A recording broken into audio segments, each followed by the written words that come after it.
tsao nisy ny fanonganam-panjakana hoe Pierre Oldera mpitondra teny ny vondrona politika mapara tsao izay lasa atao vokatry ny tahotra noho ny tsy fahombiazan'ny mpitantana fanampanazavana arahantsika no tanterahan'ny Vola Ravoavy sy Tsirakoto Arsan. Mampalahelo ireo zavatra misy eto amin'ny firenena satria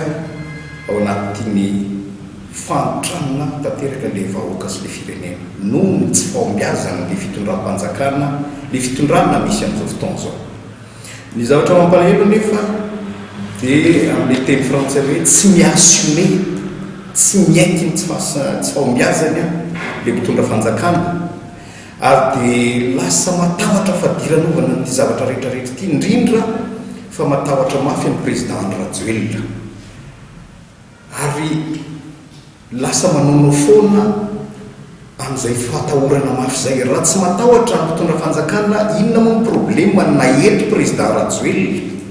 na ny ivelany, fa ny zavatra misy dia lasa io zavatra vaovao tsy marina sy tsy mitombana rehetrarehetra io no mampahafadiranova. Nisy tsaony ely tafiditra amin'ny velam-pandriky ny mpanao gazety ny fitondrana, le tsaonany ely hoe tonga eto président Rajoelina, tsy tonga tamin'ny sabotsy zany ary tsy tonga teto zany zao ny président Rajoelina, kanefa voatsaony ely fotsiny dia efa natahotra ny fanjakana dia misavoritaka tanteraka io satria efa tofoka ny vahoaka ka lasa matahotra mafy,